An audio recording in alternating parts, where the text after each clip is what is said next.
What's going on, everyone? It's Token back with a new videos. We are here on another Monday, so that means we have an MPL Division 2 matchup coming your way, as we did play the Bexleyheath Bisharps. I'm hoping I didn't butcher that name, coached by Andy. And yeah, that's our week 2 opponent. We are 0-1. He is 1-0. He had a really fantastic Gyarados sweep that he got in week 1. If you haven't seen that video, I'm gonna leave a link to this in the description to Andy's channel. Definitely go check him out. He's a really cool guy, and he got a fantastic sweep in his week 1 matchup. Definitely probably the highlight of week 1. So definitely go check him out. Really quality sweep there. So from that, we do know that Gyarados is going to be his Z Pokemon. Very quality choice in that, as I think he has a lot of very quality other offensive threats. So it's really was good on his end to choose a lower tier threat as a Z Pokemon that still is a very solid Pokemon though. So good choice on his part, in my opinion, with that. Right now, what you're looking at is the team that I thought he would bring to our game against each other. And yeah, we'll quickly recover the team that I thought he would bring. Then we'll quickly recover the team that we'll quickly cover. I don't know why I keep saying recover. We'll quickly cover his team that I thought he'd bring. Quickly cover the team that I brought to the game, and then we'll go over the matchup and how exactly everything went down. All right, Andy's team is going to be Tapu Bulu, Victini, Excadrill, Mega Tyranitar, Gilgar, Kyrium, Lantern, Gyarados, Excavalier, Garbodor, and Ferroseed. So looking at his entire team, I do kind of just X out all the lower tier threats.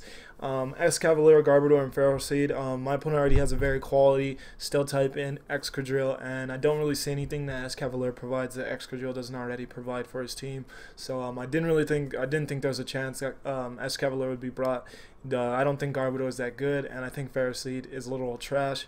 So I X out all of those Pokemon. So I focus on the rest, and even looking at the rest, he has lots of very threatening Pokemon: Tapu Bulu, Victini, Excadrill, Mega Tyranitar, Gyarados, just Kyrium, just so many very threatening Pokemon. Thankfully though, he does have that Gilgar as his only hazard removal, and I think Gilgar is pretty bad, especially momentum wise. I think you kind of lose momentum, especially when you try to defog like Gilgar. It's so easy to get into a Pokemon that really threatens it out, and you can just start to play around that. I just don't think Gilgar is that good.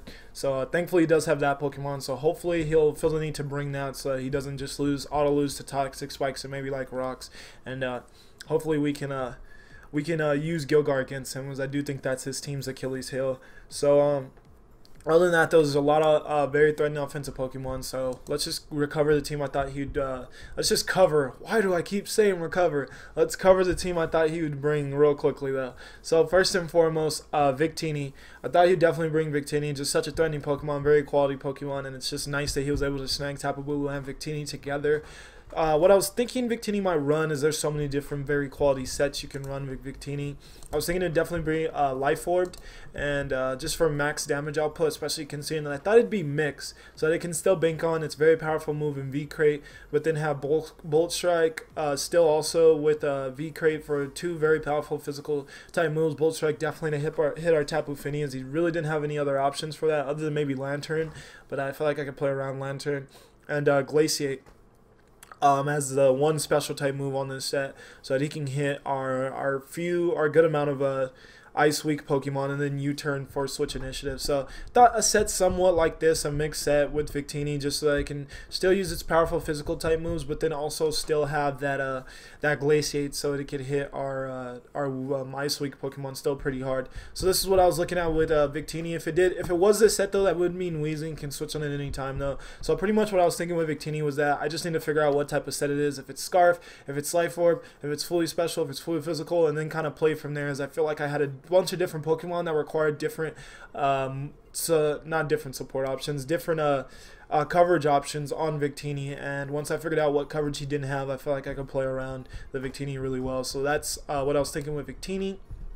Moving on right to Bulu though, I was really scared of Bulu's Wood Hammer, so I thought that'd definitely be brought, as it could just do so much damage to my entire team. So I was thinking just a little bit of bulk and HP with as much as investment in attack as possible, with Leech Seed just to bank off of some switches, and then Leech Seed them, and then switch out, and then the next Pokemon gets the Leech Seed recovery. So I thought definitely Leech Seed. Bulk up so that it takes moves like Bullet Punch from Scissor better, or U-turns from Landorus better, just so that it took physical attacks a little bit better.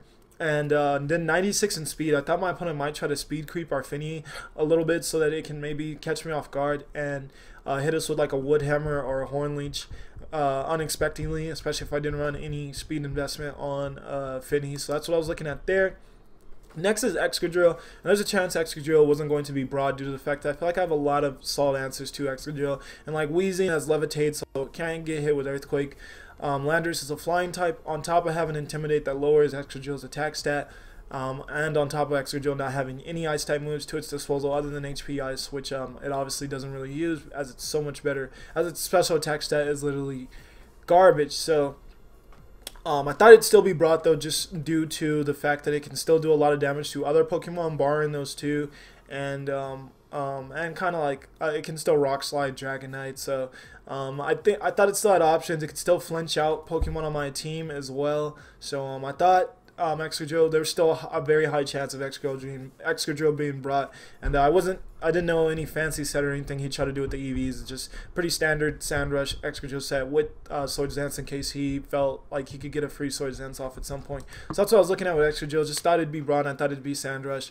Moving on to Mega Tyranitar, I thought it would definitely be brought, and I thought it'd be brought with Stealth Rocks and then just a few coverage options. Crunch for Reuniclus. I thought Reuniclus actually had a pretty solid matchup in this one, so I thought he would definitely bring Tyranitar and definitely bring it with Crunch so that he can have a powerful, super effective hit to have on it. Stone Edge for coverage and for another stab option, and then Ice Beam just for coverage for my team, as I'm pretty ice weak, and to hit those Pokemon that it doesn't really hit well otherwise, like Landorus and Dragonite and Hawlucha.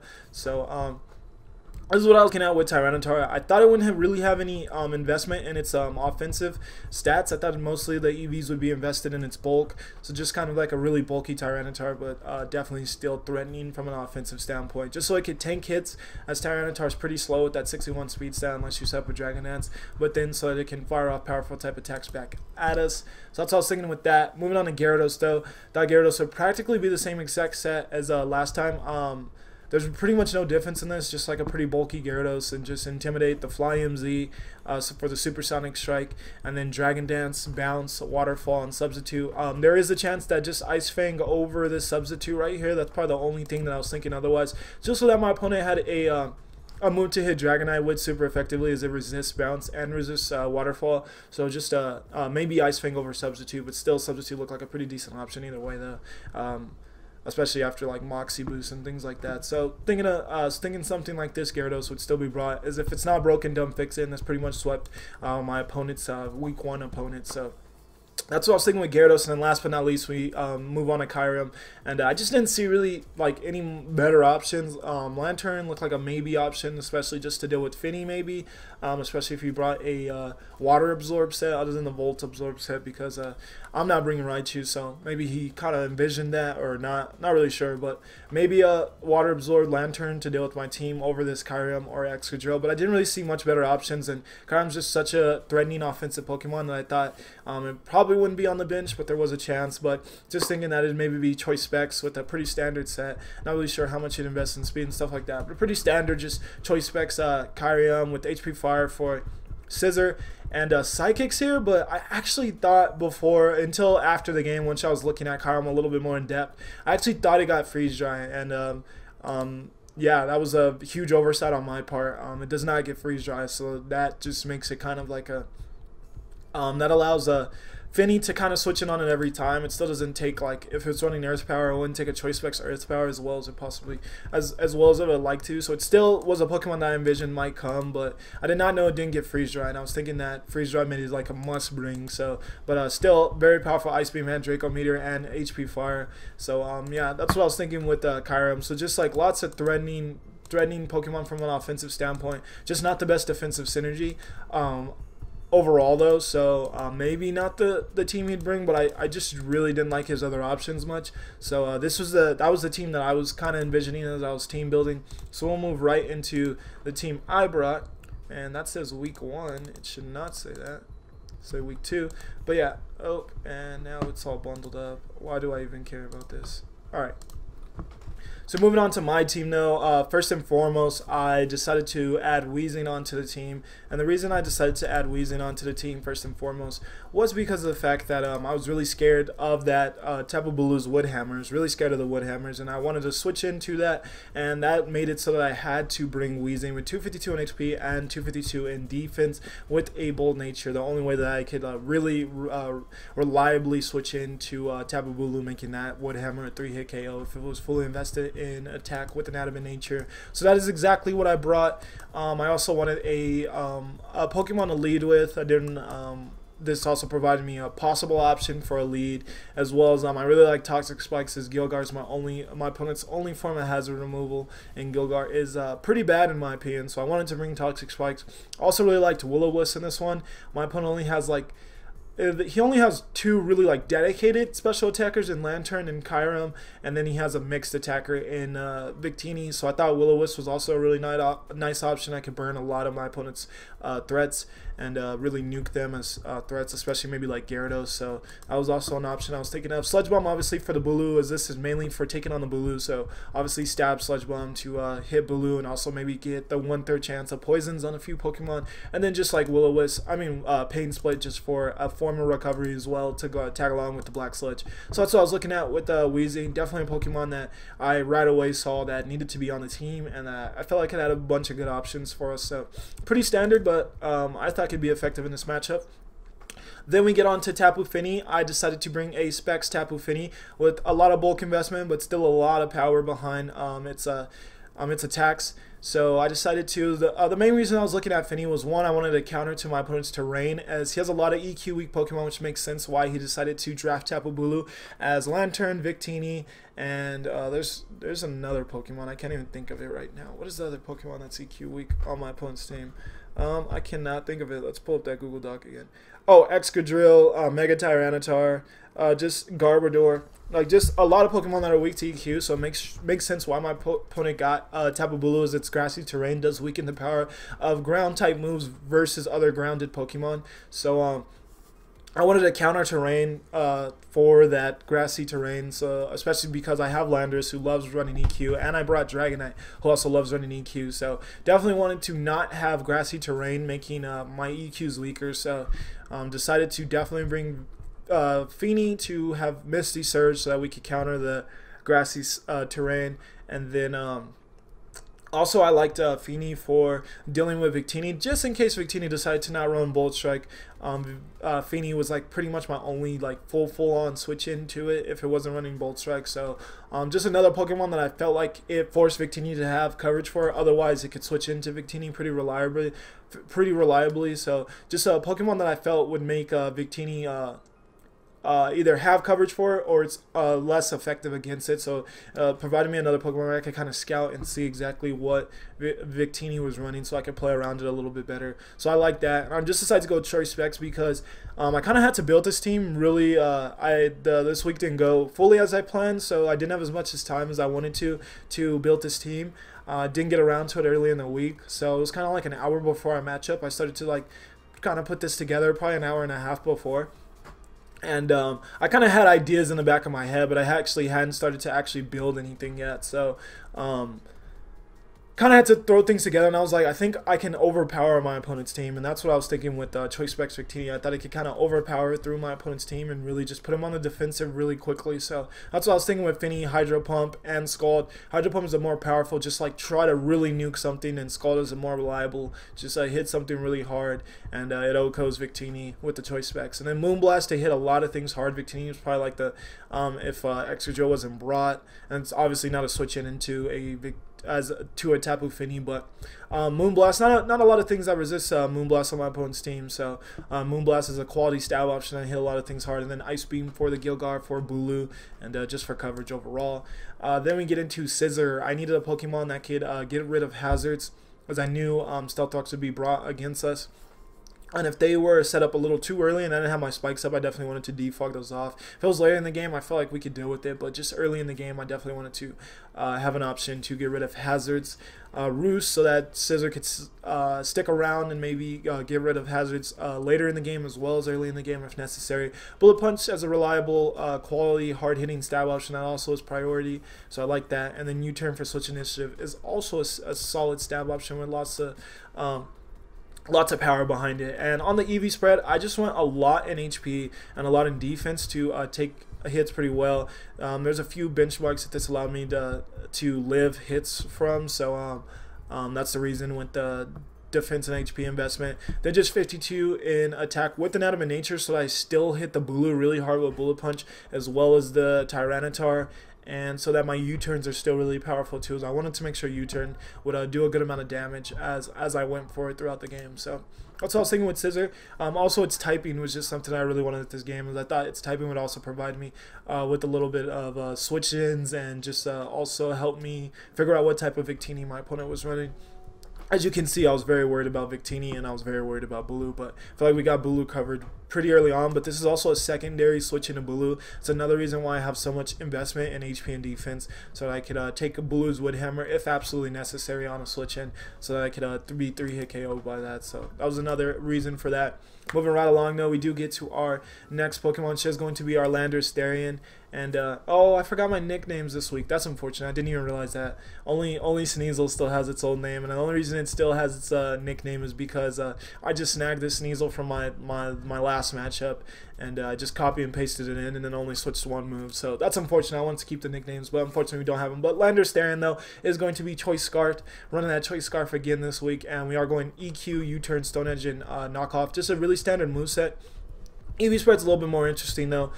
Just a little bit in HP, going hard on physical. We're going fully invested on our physical attack because of the fact that I only needed 4 EVs in speed with the Choice Scarf to outspeed my opponent's entire team barring Scarf. So that also shows how slow my opponent's team is. So that's another reason I feel like I could overpower through their team, because it is pretty slow without setup or without Choice Scarves. So I didn't mind that. Victini's the fastest Pokemon on my opponent's team, and it only hits a base 100 speed stat. So really not the fastest team in the slightest. So I felt like overpowering them was something we could definitely do, especially with a Choice Scarf Landorus. And it's also, if Victini turned out to not be Choice Scarf, it's also allowed me to have a, if it killed anything or something fainted in front of Victini, every time I could switch into Landorus and know that I will attack before it, and I can go for an EQ, and every time it will 100% take it out with the investment we have in that. Obviously, just Intimidate's really nice too. I just really like Choice Scarf Landorus. So yeah, that's pretty much what we brought. A lot of investment in defense since I had a lot of other EVs to use. So throw a lot of them in defense so that we could take a lot of those physical hits that my opponent has to their disposal pretty well. Like a regular Gyarados is before it set up a DD, could take its could definitely take a waterfall from it, especially if it was intimidated, and then Stone Edge back and KO it, and then just a little bit in special defense. Depending if it was a no invested Tyranitar, we had a chance to live that. So what I was thinking with Landorus, then we move on to Sneasel, and what I was thinking with Sneasel is that I pretty much went with the exact same set we brought last week, but I just replaced Ice Shard, which we had last week, with Brick Break, so we had a better coverage for a few of the Pokemon, especially that Tyranitar. And now we have a 4 times effective move on Tyranitar. And what I was thinking was that especially if Gilgar was brought for hazards, we could definitely switch this Sneasel in, maybe at some point go for a Swords Dance, and start to really cripple my opponent's team. And I felt like Sneasel could just, this coverage options, other than maybe like Lantern and then some Pokemon I thought wouldn't be brought, like Escavalier and I don't know, like Feral Seed, things like that. Other than Pokemon I didn't think would be brought in like Lantern, this coverage option actually hits like his entire team for super effective damage. Hits the Kyurem, hits the Tyranitar, it hits the Victini, and like I said, his team's really slow, so barring Scarfs, all I needed was 140 investment in speed with the Jolly Nature, and I outsped his entire team barring Scarfs. So I thought once if I figured out what was Scarfed, or if the Scarfer was already gone, I can just start to do huge damage to my opponent's team. The only problem was that Gyarados, so I kind of wanted to wait till maybe Gyarados was gone, or that Gyarados was a little bit hurt, so that the Icicle Crash did enough solid damage, especially at +2 with the Swords Dance setup, so that we can still take out Gyarados, or just at least get solid damage off on it. So yeah, this wasn't my sweeper, but it was it could be my sweeper, but it was mainly just I kind of wanted to, before, like if Stealth Rocks got set up too early on, and I was having trouble defogging them. I really thought I could have some issues. So I wanted to bring Sneasel to kind of start to speed up the game and get the game at the pace that I wanted it to be at, so I can maybe force the Gyarados to come in and go for its Fly MZ earlier than it wanted, so it can't really nuke something it really wants to. So it kind of has to nuke the Pokemon that I have in front of him, so the kind of the Pokemon that I wanted to lose, and so I can deal with this team much more effectively. So I thought Sneasel could really do a lot of work in this one. And considering that I only had to put 140 in speed, that allowed me to put full investment in attack, and then I just threw the rest in defense, as my opponent has a lot of very threatening attackers, not many special attackers, so I didn't feel the need for much special attack investment. But yeah, pretty much Sneasel. Last but not least, a very important member of the team, and Dragonite. Mainly what I was thinking with Dragonite was that I felt very strongly, especially after week 1, that my opponent would bring a very similar Gyarados set, and that Gyarados set also had Moxie. So after it went for its like Fly MZ on something, or if it just took something out after setting up a DD and went for Waterfall Ice Fang, it would also get that +1 again from Moxie. So that was actually really scary to me while I was team building, and I knew I wanted a strong priority option to, in case it was already really set up and looked like it could sweep through my team. I wanted a strong priority option so that we can completely put that at a halt, and hopefully it already be at the damage, it'd be at the health that we needed at, so that we could take it out. And Choice Band E-Speed is the best option that came to mind for me. Allowed me to hit the Gyarados really hard with a priority move and kind of just put the sweep to a halt. So we don't have any unaware Pokemon or anything like that to just completely stop a sweep. So that's what I was looking at. Just that was the main reason why I decided Dragonite was a must bring. But then I also brought Ice Punch and EQ for coverage options, hit the Blue with Ice Punch and stuff, and then EQ to hit all the EQ weak Pokemon. Then Outrage was just coverage. Didn't really foresee myself using Outrage though. But yeah, just full investment in attack. A decent amount of investment in defense to take hits pretty well. Just a decent amount of speed investment. I felt no reason to go no speed, but I didn't feel any need to hit any specific benchmark. Just a decent amount of speed, so we outspeed stuff that I expected to outspeed, and especially like Bulu, just things like that. And then I think Bulu's like a 75 speed stat, so just in case it was running like a crazy amount of speed, maybe 252 with the speed help, a speed in like a Jolly or something nature to even boost its speed even further. So that's what I was looking at with Dragonite. So that's pretty much the team. Choice Banded Dragonite mainly to stop the Gyarados sweep. Life Orb Sneasel with coverage for everything, and Swords Dance to kind of just dent my opponent's team pretty early in the game, just in case if Stealth Rocks and switching a lot became a problem. Choice Scarf Landorus just to also have a every time switching to Victini if it killed anything and it wasn't Scarf, and just to be very powerful and an annoyance to my team. And just with the Choice Scarf, it just allowed me to invest so much in other stats, which I really liked in this one. Then Defog, Scissor mainly for that, but also to have a secondary switch into Bulu and to just have some solid stab moves, and as well as reliable recovery, and then Defog to get rid of hazards. Choice Specs Fini, counter to my opponent's terrain, and just to get solid damage off on a lot of Pokemon. And then last but not least, that Wheezing with Toxic Spikes and Will-O-Wisp, mainly to set up Toxic Spikes, but also to switch into Will-O-Wisp things, and just to be an annoyance to my opponent's team, especially with Toxic Spikes. So that's what I was looking at. I felt pretty confident about this team going into the matchup. I thought I'd have a pretty solid chance to power my opponent's team, to overpower his team. The only thing that made me a little bit wary was the Victini. I obviously needed to figure out what type of Victini it was before I can start to go really overboard with trying to overpower my opponent's team. So that was my main game plan, figuring out what type of Victini my opponent had. I was also looking at lead options, and I really didn't have any lead option I felt really confident in, as I thought Victini was a pretty obvious lead maybe for my opponent's team, depending on what they brought. Maybe Tyranitar too, but I felt really strong, especially if Excadrill wasn't brought. I felt really strong in the fact that Victini would be led. But I definitely didn't want to lead either of my choice Pokemon. Sneasel, bad lead, especially if Victini it could end up being Scarfed, and that'd be a very bad lead. And then Scissor, just another very bad lead, especially because I was thinking Victini would be a lead. And then Landorus, I feel like if I led it, it kind of revealed that it was, it quickly revealed Scarf. And then if my opponent was Scarf Glaciate, that also sounded bad. So I ended up thinking that my lead would likely be Wheezing, but even though Victini would likely be led, and it does have a few psychic options in like Zen Headbutt and Psychic, but yeah, I didn't really see any better option for me, so I'm thinking Wheezing going in as my lead. Alright, we get to the game, so we're looking at team preview, and what I see at team preview is I see no Kyurem and I see no Excadrill. No extra drill makes me happy. I still thought Sand Rush was really threatening on my team, even though I have a few options for it. I thought it was still pretty threatening overall, though, especially because I can just get Iron Head flinched out. So it's good to see no extra drill. I'm glad I didn't see that. Seeing the Lantern didn't, so the Lantern actually coming actually didn't surprise me too much, as I thought Lantern had a few options, especially if my opponent thought I might bring Raichu to really stop the sweep.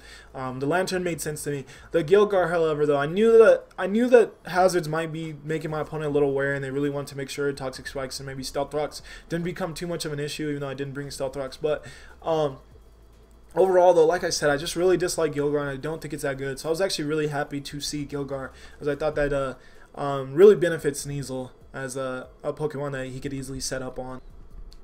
So we hop right into the game. Opponent does lead Victini, so I'm going to have to switch out right away. I switched right into Landorus. I felt really strong about a Psychic, well, not a Psychic, about any Psychic type move coming off of Victini. I felt really strong about that. My opponent might just want to OHKO it right off the bat and show that they had the coverage for it. However, though, they obviously still could go for V-Crate and stuff like that. So there was a chance I maybe could have switched into Sneasel, predicting the Psychic type move. But at the same time, that sounded like a terrible idea, considering that there's so many other moves he could have still went for. Could have even just went for a U-turn off of Weezing and just got out of there.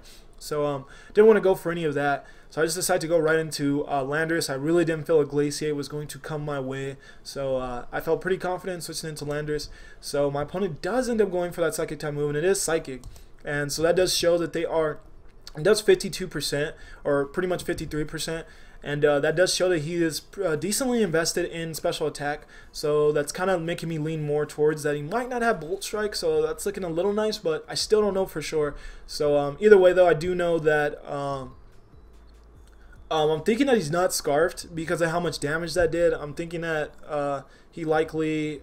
Or, well, there is the chance that this still could be a Scarf Victini. So I could have honestly lost my Lando here really quickly. But for some reason in the back of my mind, I was thinking that he likely wasn't Scarfed, though. That he likely wouldn't want to early on just... he didn't want to early on in the game lock himself into Psychic. Just didn't seem like the smartest thing. And I just thought if he was running Psychic, he probably wasn't Scarf. As I think he would just try to deal with Weezing otherwise and not run Psychic. So...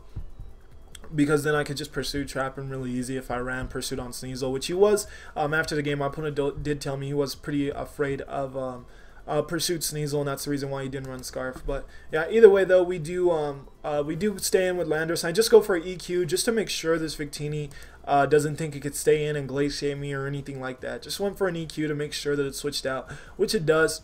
So I'm thinking that it's definitely not Scarf at this point. My opponent does go into Gilgar. I thought he would just switch out into something like Gilgar, which is fine though. All we can do, I thought Stealth Rocks would be set up here, so we can easily go into Fini right now. But my opponent actually makes the double, and they actually go right back into Victini. And I'm actually really happy I didn't go into Weezing here.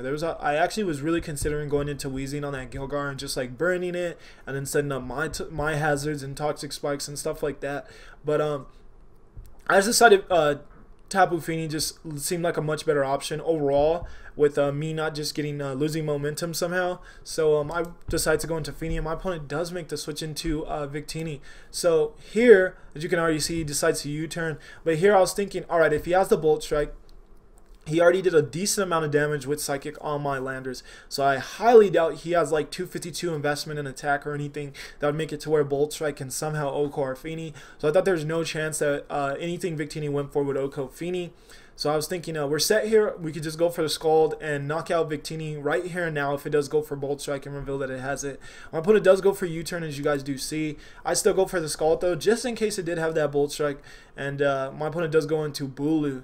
And we will get the Scald off, though, on Bulu. Fortunately, though, we won't burn it. But it did set up the Grassy Terrain, which got rid of our Misty Terrain. But, yeah. Right then and there, we do now know that Victini is not going to have Bolt Strike, though. So that is going to allow us to play around Victini a lot better. Now that Bulu's in there, I go right into Weezing. This is my dedicated switch into Bulu every single time. So that's what we go into. Opponent does go for a lead seat. So he is carrying the lead seat like I thought. He does miss it, though, which is quite unfortunate. But I don't think it was that big of a deal, honestly, in deciding this game. And either way, though, I do set up my Toxic Spikes. I thought a switch was likely coming. I didn't know what this Lantern was going to do for me, so I just stay in and Sludge Bomb. Really didn't know what it would what exactly Lantern was going to do for me. I doubted it was choice specs and like had like a really powerful hydro pump or anything. So I just wanted to see what it'd do. It does go for a volt switch, so I'm happy I didn't switch out into anything. I also really didn't like my switch-ins to Lantern. It's a offensive type combination in water electric. It's actually really good against my team, and I just didn't want things getting burned also too, so I saw no reason to switch out on this Lantern, so I stayed in and just go for a sludge bomb. My opponent goes right into Gilgar though, so I know that as we sludge bomb and we don't get a poison, which is fine. And I thought here it was obvious that my opponent would definitely get rid of the toxic spikes. I think that was the one and only reason that Gilgar was brought, was to get rid of hazards. So I knew that it would likely just go for a defog here. So I go right into Sneasel, feeling pretty confident about the switch in. And yeah, my opponent does just go for that defog, which is going to allow us to set up a Swords Dance with Sneasel. I feel very confident that it will be switching out. And obviously this is really early in the game to be going for the Swords Dance and all that with Sneasel. I could have waited and maybe picked a more opportune time to go for this, especially considering that Gyarados is still here. -1 our attack, and then can live a hit and then take us out later. But that would make the Gyarados come out really prematurely, which is exactly what I want. I want Gyarados to take damage really early on, so that it's not as threatening later on in the game, and it doesn't nuke something that is like my win con later in the game with its Z move. So I was fine with that, and I thought better. This might be my best opportunity. I'm not sure I'll get this quality of an opportunity later in the game, and I really want to speed this game up. Like I said, I really wanted to use Sneasel to put the game at the pace that I wanted it at, and I felt like this was a quality time to go for it. So I do go for that Swords Dance, and we will be going for knockoff on Lantern. I did know this did. I knew that wouldn't take it out. It needed just a good amount of investment in HP, which I thought my opponent would definitely have on their Lantern to be able to survive a +2 knockoff from Sneasel. So I knew it likely wouldn't take it out, but I knew it likely didn't have a move to take me out, as it just reveals how much damage it did against Weezing. So I knew it wasn't Choice Specs or Life Orb or anything that do a crazy amount of damage to Sneasel, even though I don't have much special defense investment. So as long as we don't get burned by a Scald or something, I'm thinking we can still put a huge dent in my opponent's team after we knock out this Lantern. So it does go for Scald, and unfortunately it burns us. So that's the end of Sneasel's reign. My opponent does switch out to preserve the Lantern. I just go for another knockoff, hoping to knock out the Lantern, but it does go into Tyranitar, making a smart switch in, as it is going to be the Mega, so we won't be knocking off its item. You cannot knock off Mega Stones. So good for my opponent that he got that burn. Really unfortunate. It does make up for that lead seed match, but I think this was much bigger deals. I was going to be able to put a huge dent in my opponent's team if it wasn't for this burn. So that's really unfortunate. He was going to be able to either way though. After the Scald damage, he was going to be able to go into Tyranitar and then do exactly what he did in protecting Tyranitar on top of the Sandstorm damage and on top of the Life Orb damage we were taking. So he was going to be able to make sure it didn't like really run through his team, but still really unfortunate, as I was going to be able to get so much more damage off on his team with the Sneasel. I do just end up going for an Icicle Crash after the Tyranitar protected. I thought that maybe Tapu Bulu or Gilgar would come in, or Gyarados, something like that, and I really didn't envision Victini coming in, but I should have went for knockoff either way though. That was the smarter move, as I knew he would likely wouldn't want to stay in, and even though we were burned, he likely wouldn't have wanted to take that ×4 Brick Break on his Tyranitar. So I just went for Icicle Crash, but I definitely should have went for knockoff. Either way though, we lose Sneasel, got burned, so we're going to have to bounce back for that. Like I said though, if I ever lost a Pokemon in front of Victini, or Victini KO'd something, Landorus is my every time switching.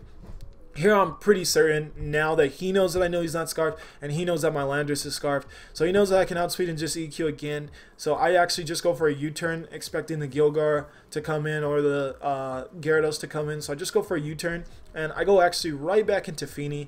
And here I was thinking, alright, I can just attack what's in front of me and go for an Ice Beam. And if my opponent decides that he, for some reason, thinks Bulu's another quality switch in, Ice Beam will actually be enough damage to where another Ice Beam will take out Bulu. So that's fine. I'm just still a little wary of Tyranitar taking maybe Ice Beam really well, of Victini coming in on the, well, Victini's never going to switch into to Tapu Fini, but I just don't want to be locked into Ice Beam. That was my main problem with going for Ice Beam here, but I decide attacking what's in front of me is definitely my best choice right now, and this can cost my Pokemon one of their stealth rockers and everything. So I thought I'm just going to attack what's in front of me. Thankfully my opponent stays in with Gilgar, which is really nice. So we do knock out Gilgar. Unfortunately we are locked into Ice Beam, which is fine though on Bulu, but it's a fact that won't take out Bulu, and then it can knock us us out afterwards. So I do end up going into my Weezing here. My opponent makes a quality play and has been using his Victini well so far overall, and doubles right back into Victini, knowing this is my dedicated switching.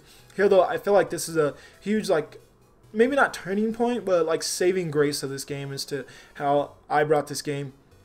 I managed to play around the fact that he made a very solid double, and the fact that I switched into Scissor, predicting the Psychic, and obviously usually wouldn't want to switch in a Scissor on a Victini, but ended up working out really well there for me as I predicted that well. And then now I expect a Stab Fire type move, and I can get back into Fini on this Victini that's lacking a coverage move for it, and that is exactly what I'm able to do. I take the Shearing style really well. I just really didn't want to switch in Fini initially and take 2 Psychics. That would have done way too much damage and would have been really bad for us. Would have been at a really low amount of health from that point on, and might have even took us out. I'm not sure though. We would have been at a really low amount of health, so I needed to play around it a little bit better to where we didn't take 2 Psychics on Fini, so that Scissor could take the Psychic and then Fini could take the Fire type move that it resisted. So I felt like we played around that really well, and I felt like that got us into such a quality position because from here, predicting a switch out, I just go for a Moonblast, which does 60% to Bulu, and knowing well, I don't know for a fact, but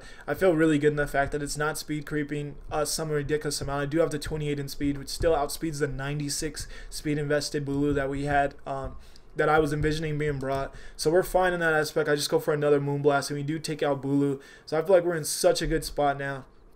And what this is going to force here, I thought my opponent might go into Victini, thinking that, oh, I resist the Moonblast, blah, blah, blah. But they don't have the Bolt Strike, so it still doesn't seem the best. And we're going to outspeed the Lantern and take it out, so we can do that. And we're going to take out Tyranitar with a Choice Specs Moonblast also, and we'll outspeed it. So this forces my opponent to have to bring in Gyarados and go for a DD.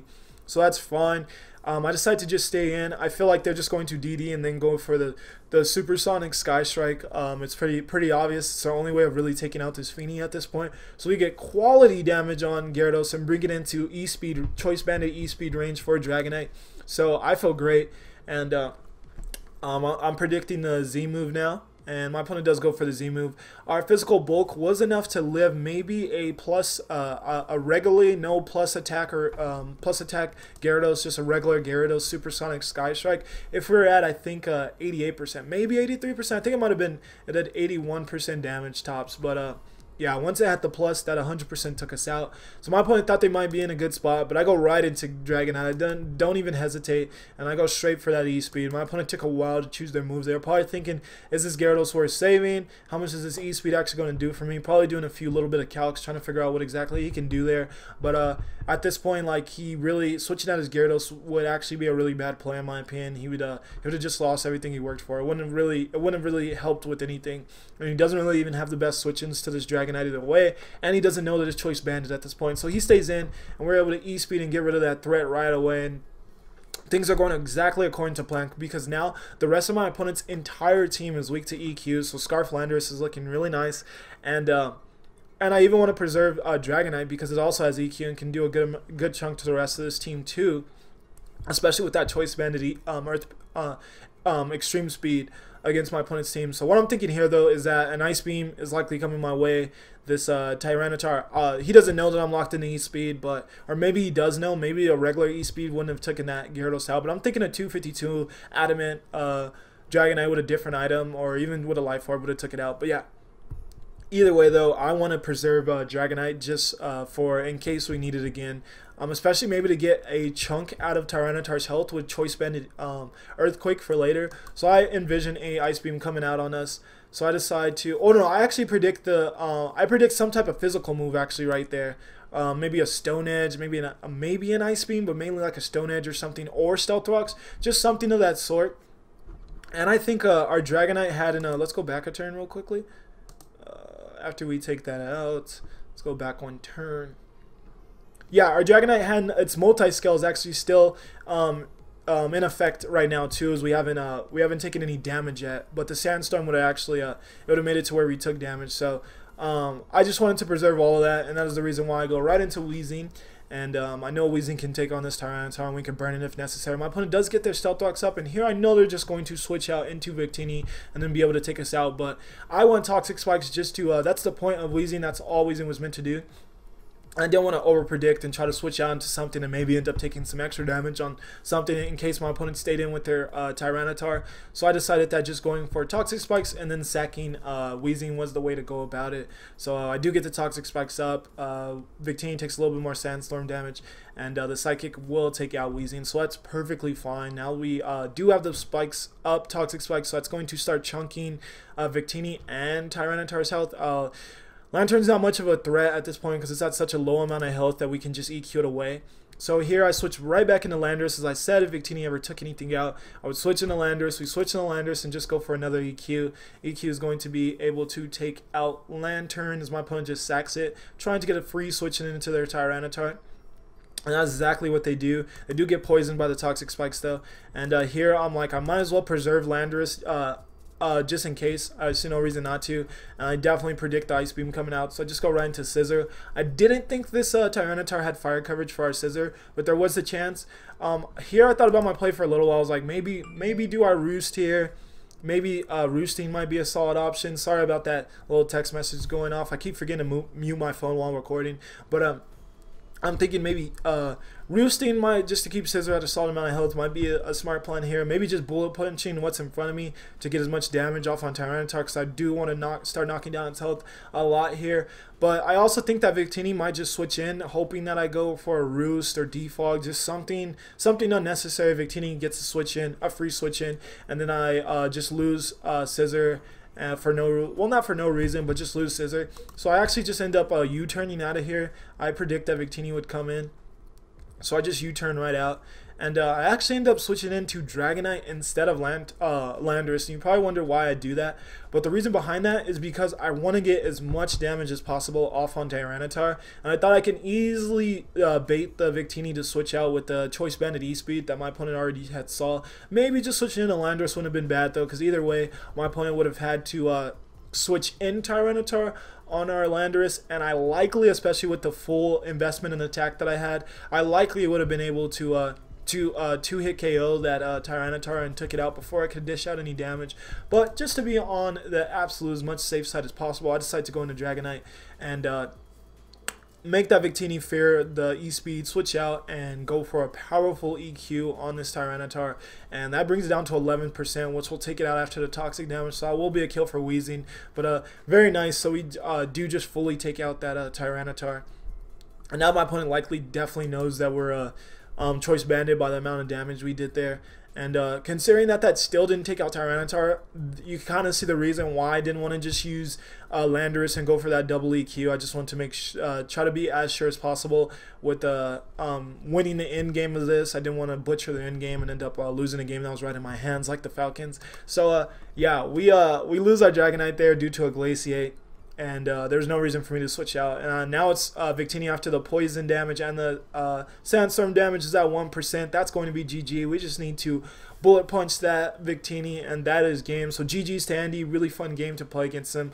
Really cool guy. Like I said, link in the description to his channel. You can see the battle from his view, and you can also see his week 1 battle, as it was fantastic, and he deserves a few more views on that video.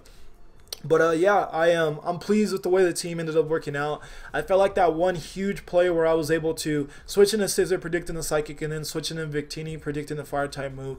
I felt like that really did turn the tide of the game, because I 2-hit KO'd Bulu, got it right out of there, so that my opponent didn't have the grassy terrain to his disposal to weaken our EQs anymore. And as you saw, we started to use EQ a lot after Bulu went down. So I feel like that was a huge turning point in the game. As then we also got the damage we needed off on Gyarados. We forced Gyarados to come in. We got the damage off on we needed, so that we were able to just take it out right after with the E-Speed. So I feel like that was the turning point. So hopefully we could have more plays like that can keep us in games and can propel us to a playoff run, and hopefully we can end up winning this league still. As we did have our week 1 loss, but I feel like we did a pretty decent job bouncing back. So that's a 2-0 win. We lost 3-0 last week, so we do still have a negative differential, but we are 1-1, and I'm feeling confident about moving forward. An update on the team though, I will be dropping Hawlucha and picking up Minechow. I was actually, if you saw my draft recap, I was actually sniped on Minechow, and that's the only reason I picked up Hawlucha. And the fact that Minechow was dropped week 1, I just didn't get around to actually saying it week 1 that I wanted the Pokemon. So I had to wait to put in my transaction till week 2, and then week 3 I actually get the Pokemon. So this week coming up, I'll actually have Mindshell to my disposal, which I'm really excited about. Have that double regenerator with Mindshell, and Reuniclus should be really nice. And I just feel like Mindshell provides so much more for the team, as well as doesn't have that flying typing. That's just, we already have 2 Pokemon with that. I didn't want another flying type. So I feel like, well, I'll actually use Mindshell unlike Halucha. So thank you guys so much for watching. I definitely appreciate the support. If you did enjoy this video, definitely leave a like and subscribe to the channel for more MPL Division 2 action, as these are some quality battles we're having. There's some quality players in this league, and I'm excited to continue to battle the rest of our battles moving forward. Next week, or this upcoming week that we're currently in, we go up against the Golden State War Turtles, and they're actually 2-0 so far, so that should be a really hype matchup. Definitely going to try to bring my best and try to get us another win. But yeah, hopefully we can have more team building sessions like this, even if they are rushed, as long as they are a little bit more well thought out, and I look at more of the moves and everything other than that freeze round Chiron. We should be better. We should be in a better position, honestly, moving forward. So either way, though, I appreciate the support. You guys all have a wonderful day. I'm going to get the heck out of here. Peace out, everyone.